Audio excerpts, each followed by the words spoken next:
One of the strangest things about emotional maturity is that it often makes you feel more alone, not less.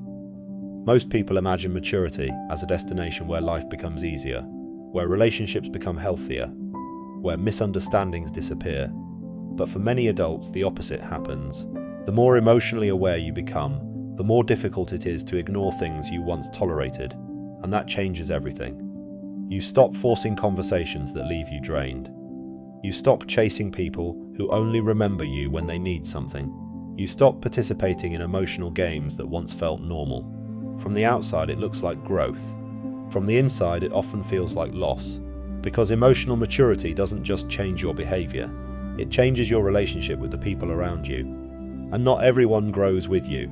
A painful reality of adulthood is realizing that many relationships survive on unconscious habits. Some friendships are held together by shared complaints. Some families are connected through guilt.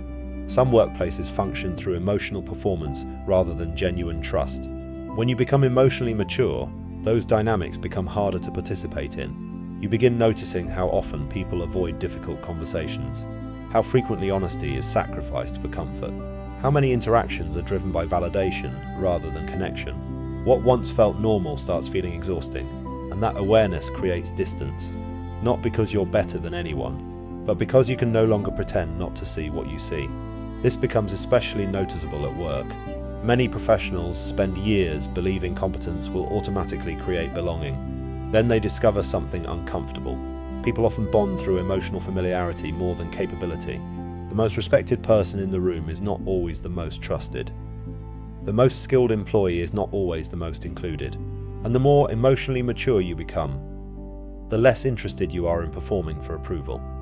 You stop competing for attention. You stop explaining yourself unnecessarily. You stop trying to win every social interaction. Ironically, this often makes you appear distant, not because you've become cold, but because you've become selective, and selective people are frequently misunderstood. There is also a quieter loneliness that comes from understanding people too well.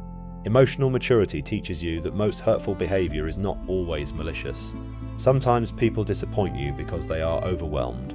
Sometimes they withdraw because they are afraid. Sometimes they become defensive because they feel inadequate.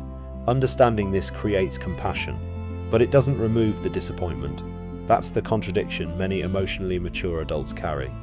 You understand why someone hurt you, yet the pain remains. You recognize their limitations, yet the relationship still changes. Awareness provides clarity. It does not erase consequences. Another difficult realization arrives when you stop expecting everyone to understand you. In younger years, many people spend enormous energy trying to be seen, trying to explain their intentions, trying to convince others of their worth. Eventually, emotional maturity introduces a different perspective. Not everyone has the emotional capacity to understand your experience, not because they are bad people, but because they are viewing life through their own fears, wounds, and limitations. Once you accept this, something changes. You argue less, you defend yourself less, you seek validation less. But the silence that follows can feel surprisingly lonely, because many conversations were never about understanding. They were negotiations for approval.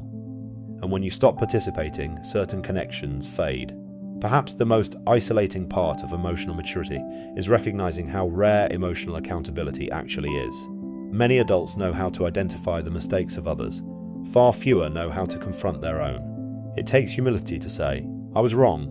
It takes courage to examine uncomfortable truths about yourself, and emotional maturity often requires both. The challenge is that once accountability becomes your standard, many relationships begin to feel unbalanced. You notice who reflects and who deflects, who listens and who reacts, who grows and who repeats.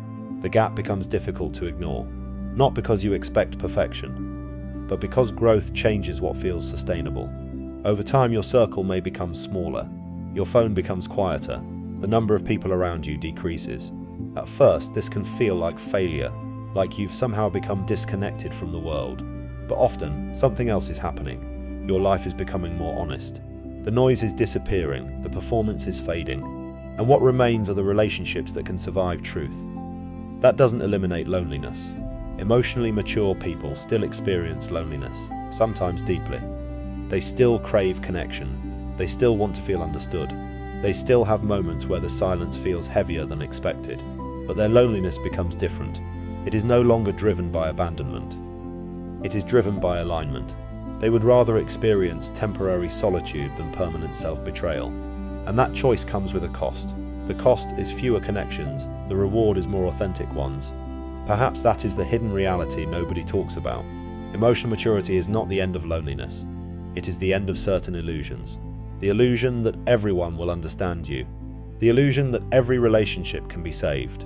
The illusion that belonging requires constant self-sacrifice.